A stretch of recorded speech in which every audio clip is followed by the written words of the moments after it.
JCLPV, bonjour. Aujourd'hui, si je peux me permettre, euh, sur cette chaîne, il était question aussi, comme thème, on avait le célibat. Donc aujourd'hui, si je peux me permettre, je vais donner quelques conseils, selon moi, en amour, même si je ne suis pas une experte. Les beaux jours arrivent, les beaux jours sont là.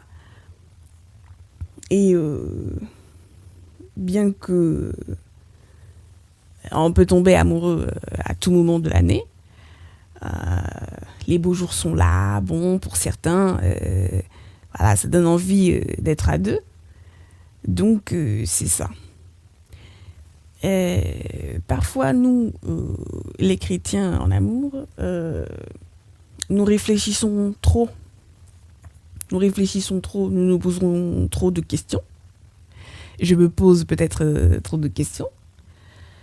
Alors que je ne veux pas forcément dire ceux qui ne croient pas en Dieu, mais alors que les autres, ils sont directs. Ils ne se posent pas toutes ces questions. Par exemple, un homme voit une femme qui lui plaît et tout de suite, il est honnête avec elle, il cherche à faire connaissance et ainsi de suite. Mais certains d'entre nous, on va se poser tant de questions et au final, on va pas faire. Et ensuite, on va se lamenter d'être célibataire. Et ça rime. Mais donc, c'est ça. Parfois, on tergiverse trop. On se pose trop de questions quand les autres sont directs. En amour, Jésus-Christ peut intervenir dans la relation amoureuse. Jésus-Christ sait, connaît les sentiments des uns et des autres. Dans la Bible, il était question d'une femme, je crois que c'est la femme samaritaine. Et donc, Jésus la rencontre, ils discutent et déjà ça c'était quelque chose parce que normalement en ce temps-là, bon, pour plusieurs raisons, Jésus-Christ, normalement, n'aurait pas dû parler à cette femme. Mais bon, bref. Donc, ils discutent, et à un moment donné, il lui dit oui, va appeler ton mari. Demande à ton mari d'abord, ou va appeler ton mari. Et elle va dire, je n'ai pas de mari. Et Jésus va lui dire, oui, tu as raison de dire que tu n'as pas de mari, car tu as eu 5 maris. Et celui avec qui tu es là, ce n'est pas ton mari. Waouh! Et là, elle va lui dire, je vois que tu es un prophète. Parce que Jésus-Christ, et c'est dit dans d'autres manières, dans d'autres histoires aussi dans la Bible, Jésus-Christ sait ce qu'il y a dans l'homme, il sait ce qu'il y a dans l'humain. À plusieurs reprises, on nous dit qu'il savait nos pensées, qu'il connaissait leurs pensées, qu'il savait ce qu'ils se disaient. Donc, il sait si telle personne est amoureuse ou non de telle autre personne. Donc, c'est ça. Certains ne veulent pas se poser la question, mais Jésus-Christ peut dire si, ou il peut t'aider à savoir si telle personne est amoureuse ou amoureux de toi ou non. Si telle personne, les sentiments de telle personne à ton égard, à notre égard, à mon égard. Pourquoi est-ce que Jésus-Christ peut dire celui-là n'est pas ton mari? Parce que il connaît les sentiments, que ce soit les sentiments de la femme, que ce soit les sentiments de l'homme avec qui elle est en ce moment, il connaît les sentiments. Et il se dit, et il dit ce n'est pas ton mari. Euh, alors pourquoi c'est un mystère, mais il dit ce n'est pas ton mari. Pourquoi? Est-ce que parce que elle, Jésus sait qu'il ne l'aime pas, c'est que elle ne l'aime pas réellement, ou bien qu'elle ne le traite pas comme quelqu'un, comme on traiterait un mari, comme on traiterait un époux, ou bien est-ce que c'est parce que Jésus-Christ sait que lui, l'homme avec qui elle est, ne la considère pas comme sa femme. Il ne la traite pas comme si c'était sa femme. Ou bien tout simplement, il sait que l'homme en question n'a pas de sentiment pour elle. Donc, c'est ça. Parce que Jésus sait ce qu'il y a en nous humains, il peut aider. Il va peut-être pas tout faire, mais il peut aider si on lui demande. Il peut aider en amour. Mais autrement, en amour, il n'y a pas de secret. Il faut se lancer. Il faut oser demander, il faut oser avouer, il faut oser aller, il faut oser sortir, il faut oser proposer des choses, des rendez-vous, et y aller. Il faut oser. Il n'y a pas de secret. Les autres sont directs. Et c'est pour ça qu'ils y arrivent aussi. Quand est-ce que, bon, selon moi, quand est-ce qu'un chrétien ou une chrétienne doit se poser des questions? Avant de se poser des questions, il doit d'abord, comment dire, s'il se sent attiré par une personne, il doit d'abord oser chercher à entrer en contact avec cette personne.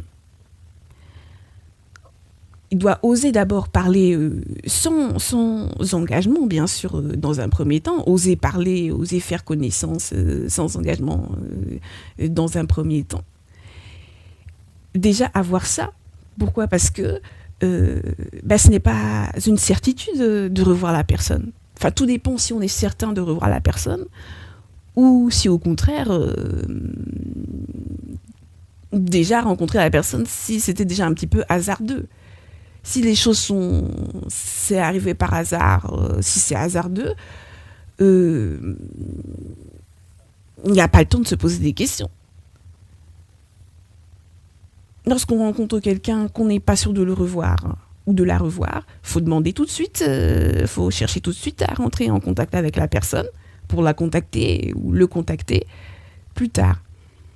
Quand on a l'habitude de voir quelqu'un, quand on sait que la personne est là, bon, peut-être qu'on peut un petit peu plus prendre son temps, mais là encore, c'est pas, il faut pas non plus trop traîner, parce qu'il y a la concurrence, et puis on ne sait jamais, la personne peut partir, pour une raison ou pour une autre.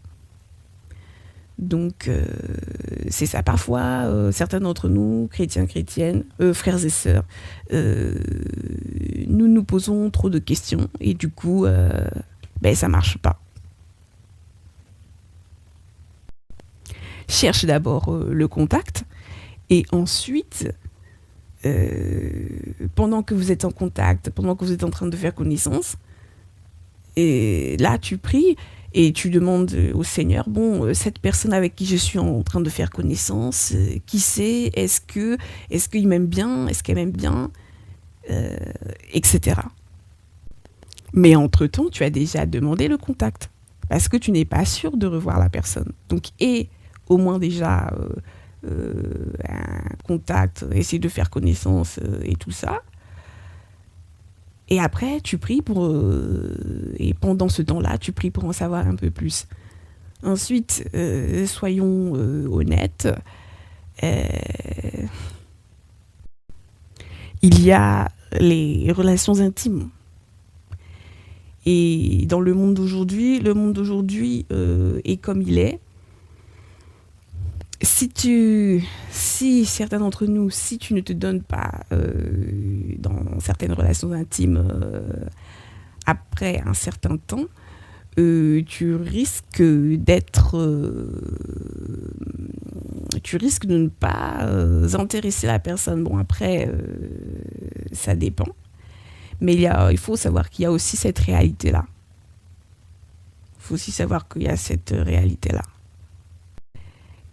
Mais cependant, ce n'est pas parce que, excusez-moi d'être un peu direct, mais ce n'est pas parce que tu as des relations intimes avec la personne que la personne voudra forcément quelque chose de sérieux ou voudra forcément rester avec toi. Ce n'est pas forcément une obligation, à moins que vous vous soyez mis d'accord. Ce n'est pas une obligation. C'est un moment que vous partagez, mais qui n'oblige pas forcément à autre chose. Donc ça, il faut bien se mettre d'accord. Ensuite, bon, peut-être que je ferai d'autres vidéos et que je compléterai. Et ce n'est que mon avis. Ensuite, il y a parfois le fait d'être trop exigeant. Si les autres sont en couple, c'est parce que certains aussi ne sont pas très exigeantes. Si tu attends la perfection, si on attend la perfection, si j'attends la perfection, déjà nous-mêmes, est-ce que nous sommes parfaits? Mais si on attend la perfection, c'est comme si personne ne sera jamais à la hauteur. Les autres ne sont pas très exigeants, que ce soit concernant le physique, même si j'imagine qu'il faut quand même un minimum d'attraction, d'attirance physique. Les autres ne sont peut-être pas si exigeants concernant le physique, concernant peut-être l'intelligence, je ne sais, et d'autres choses, et d'autres qualités ou d'autres critères, etc. Les autres ne sont pas si exigeants que cela, donc ils se casent facilement. Bon, je ne vais pas dire, ne vous sentez pas insulté, je dis ça un petit peu avec humour, que si tu ramasses n'importe qui, et si tu n'as aucun critère, bah bon, excusez-moi, peut-être ramasse, c'est un petit peu abusé, mais le Seigneur nous ramasse avec amour, merci. Mais donc, c'est ça, être trop exigeant, c'est un frein. Trop exigeant, trop exigeante, c'est un frein. D'accord? Les autres ne sont pas si exigeants que cela. Certaines personnes ne disent pas la réalité. Alors, je vais par exemple donner un exemple, mis à part le physique, etc. Ne pas être exigeant, c'est aussi parfois dans la relation en elle-même. C'est-à-dire, par exemple, excusez-moi, quand il y a des cas d'infidélité, de tromperie, certaines personnes, bon, chacun fait son choix, certaines personnes pardonnent, certaines personnes s'en fichent, certaines personnes restent par amour, certaines autres personnes restent par intérêt, mais parfois dans des cas d'infidélité, le fait que la personne reste, ça fait que, même s'il y a eu infidélité, la personne qui a été trompée reste quand même, ça continue quand même de faire un couple. Donc la personne n'a pas été exigeante sur la fidélité de l'autre. L'exigence, ça ne concerne pas uniquement que le physique, c'est aussi dans les comportements, dans les caractères, dans les attitudes, etc. Donc, ne pas être trop exigeant. Certains ne disent pas la réalité. Vous pensez de l'extérieur que tout est parfait, mais ils ne vous disent pas forcément la réalité. Là, je donnais l'exemple de l'infidélité, mais il y a d'autres choses sur lesquelles les gens se taisent, sur lesquelles les gens ne disent rien, sur lesquelles les gens avalent des couleuvres, et ça fait que le couple continue de rester ensemble. Là où vous mettriez un terme à une relation, parce que vous êtes exigeant, parce que vous avez des critères et des standards, les autres resteront en couple.